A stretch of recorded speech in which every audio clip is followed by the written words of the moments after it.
This is Glenn Gilbertti, currently on Impact Wrestling, on Lions, Tigers, Bears, and Disco on the Russo brand, and Keep It at 100 with Conan, two great podcasts, formerly the Disco Inferno, and you're listening to the Wrestling Epicenter. Boom.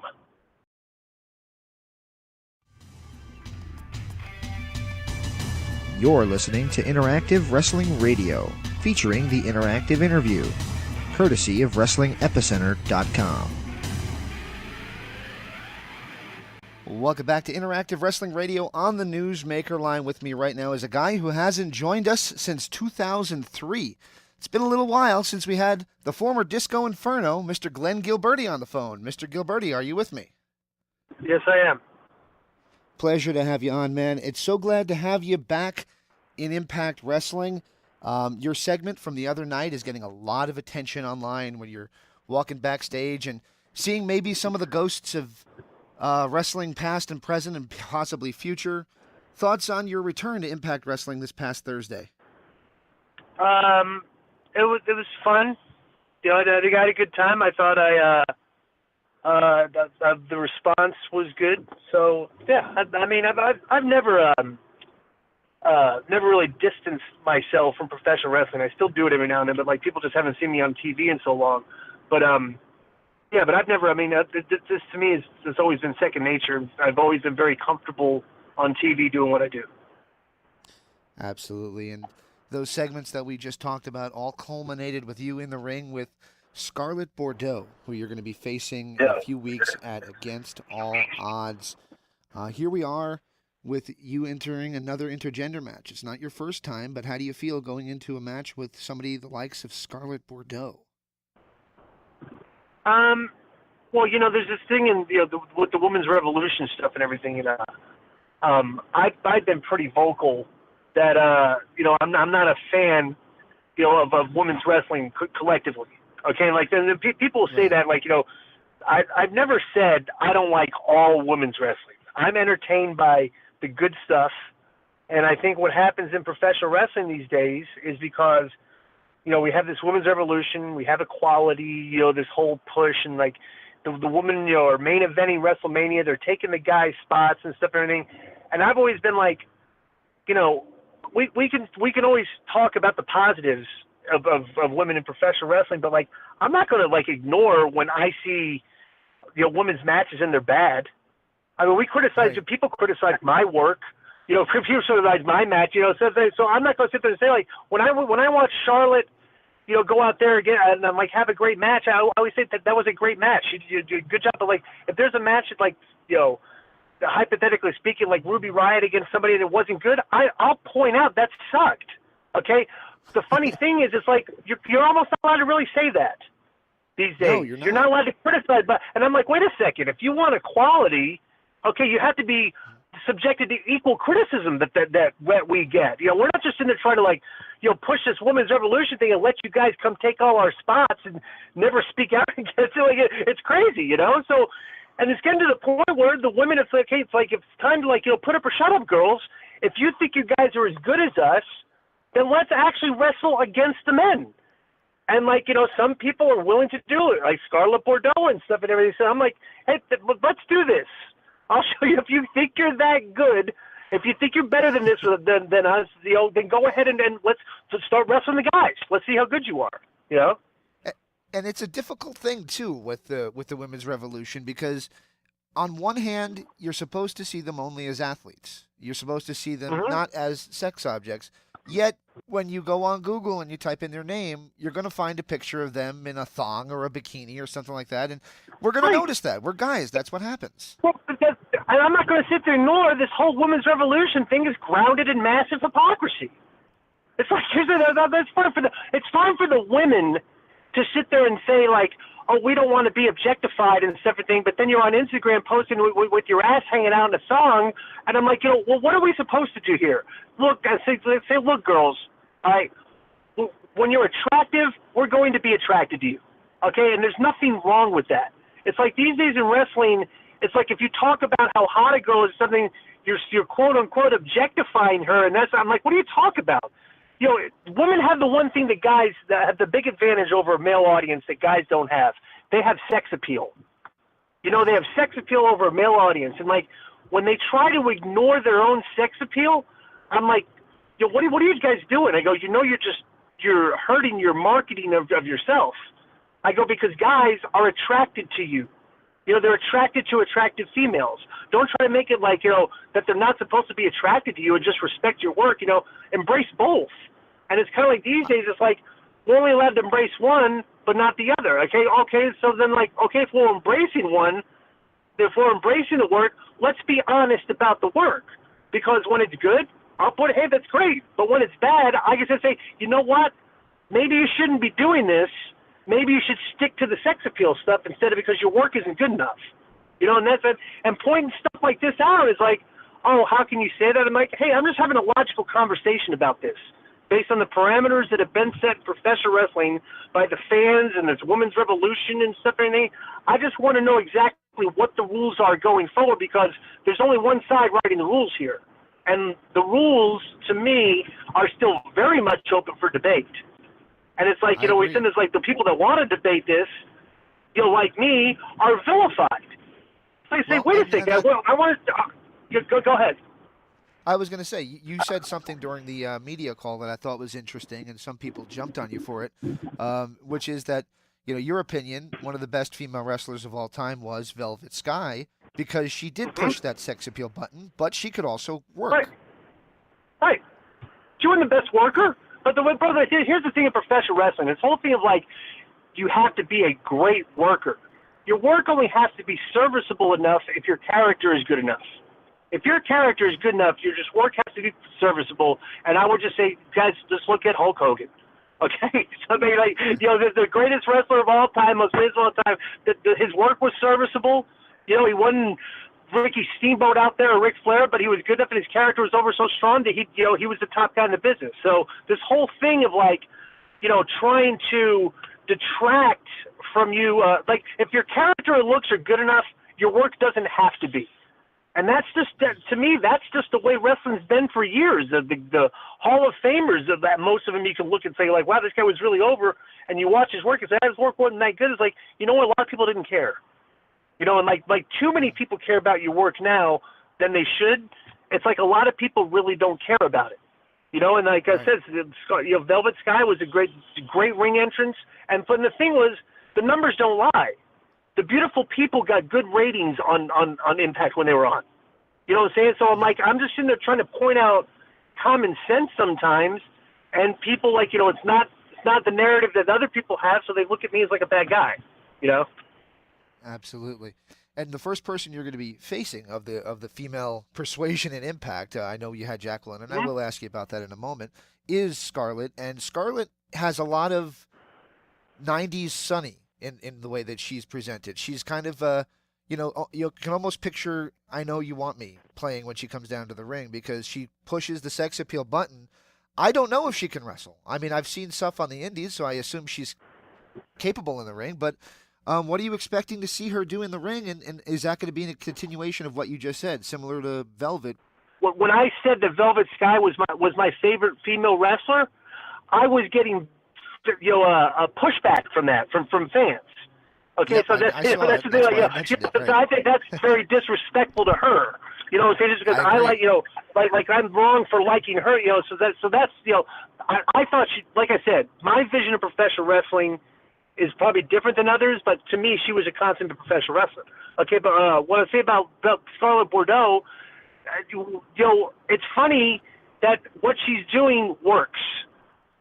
She's accentuating sexuality in professional wrestling, which a lot of people today are kind of like that you're not supposed to do that. Because the women's revolution, we're not sex objects, we're just as good as the men, we're performers, you know, and I'm like, no, I go, you're hotter than, you know, a lot of you girls are hot. There's nothing wrong with being hot. I go, why is that why is it bad to point out that a woman is attractive these days? So that's the first thing that you notice in her. Well, I'm asking you, why is it a bad thing?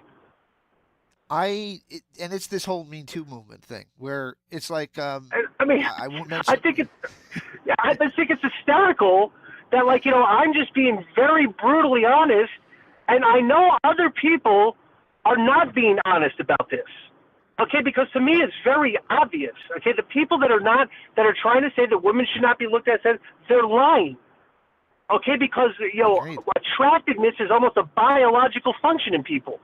You know what I'm saying? So like they're lying about being attracted to things because people have told them you're not supposed to be attracted to these things, and that's like the herd mentality and the echo chambers. Like you objectify a woman, that's bad. It's like no, I'm going to push back against that because I disagree with that vehemently. And I think a lot of people do, but they're scared to plant their feet in the ground and fight against this. And I'll fight against it all the time. Scarlett Bordeaux is very attractive. I think that she gets this is what happens with a lot of professional wrestlers in this business. And it even happened 15, 20 years ago, is when you're hot, okay, and your wrestling's not if your wrestling's bad, okay, you lose your sex appeal. And I think that is a risk that Scarlett is taking against me, is that her gimmick right now is based on sex appeal. If she can't back it up in the ring, she's going to lose that sex appeal. So she has taken a very, very, very grave risk competing against me. And, I got to say, we'll see what happens. But, it's a risky move by her. And I think any common sense, logical person would look at it that way. And, I credit her for stepping up to the plate because, I've said all along, if the women want equality, then let's start wrestling against the guys and see how good you are, Absolutely, absolutely. And we had a guy on a few weeks ago that I know you're very familiar with. He's Killer Cross, one of the more intelligent guys I've ever had on this show. And he, when I asked him a question about intergender wrestling, gave me literally probably a 10-minute straight answer on why wrestling is a performance art. And as long as it makes sense, he doesn't have a problem with intergender wrestling. But he says, if I'm going to be wrestling somebody who's a third my size, then it doesn't make sense. Do you agree with that? It's sensitive. I spoke about. I've been doing a few media calls today, and we brought this up the other day. It's like wrestling is based on the premise of suspension of disbelief, which means like as long as your mind is in the right place where it looks logical, go ahead and do it. Because when we go watch the Marvel and DC universes, the women superheroes routinely fight against the male superheroes, and nobody bats an eye because the women are compatible physically because they have superpowers that can combat against the guys. If a woman can come across and you watch her out there and you watch her work and you see a guy depending on the size of the opponent, if your head is in the right place, that this is a logical, believable scenario, there's nothing wrong with it. There's absolutely nothing wrong with it. Go ahead and do this, But it's just the people that kind of are writing these unwritten rules of what professional wrestling is supposed to do and not supposed to do. It's like they have too much of a voice. You can do whatever you want in professional wrestling. There is there's been no guideline or rule book ever written on this that we can open the pages and say okay, chapter 7, paragraph D says you're not supposed to do this. No, that book does not exist. Okay, because professional wrestling is open up to an incredibly vast, infinite creative universe where we can do so many things. And, and with great risk comes great reward sometimes. So I think opening this up is and plus, too, with a lot of these female wrestlers, a lot of them are really good on the mic. That's one thing I've never I'll be critical of your in-ring work sometimes, but I'll still call it like I see. A lot of these girls are very, very strong on the mic to the point professional wrestling fans are attracted to verbal altercations. And if you have two characters that believe that maybe they could probably fight each other, this guy can fight this girl, the build-up would be good if you have two people that can promos. And that's how this business has always been, the premise has always been based on. You build up for a fight that gets a bunch of people to come and watch it. And, and so that's another part of this that's open for, a lot of creativity and stuff. It's a lot of these girls are good talkers. So why not go against other good talkers on the show? That reminds me, she kept calling you Disco Inferno. Is that okay? Can she do that, or is that like a no-no? Yeah, that's fine. Okay. I'm kind of married to because I'm still in Impact. Back in the Asylum days, I was Glenn Gilbertti for Sports Entertainment Extreme. So kind of in this universe, I'll go back. We're in the Impact universe right now, and I'm still Glenn Gilbertti. Very cool. All right.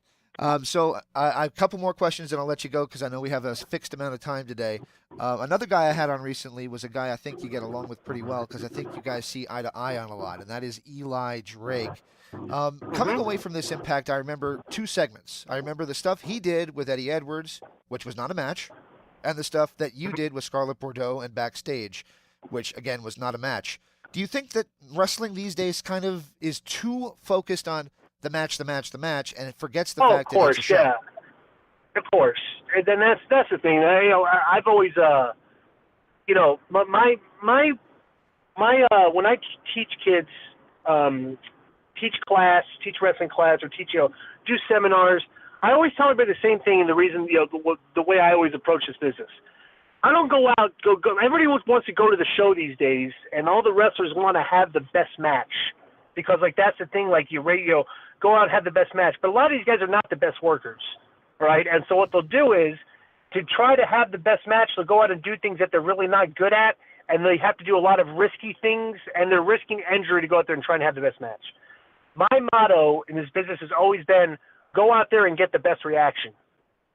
So whatever you do, whether it's going to be a vignette, an interview, a thing, whatever you're going to do on the show, is you want to get the best reaction from the people. You want to be the one that they talked about. You want to get the biggest pop from the live crowd. You just want to get you want your performance to be looked at like the best performance on the show, and whether even if you were getting beat up, you sold really well or something, or did that was your thing.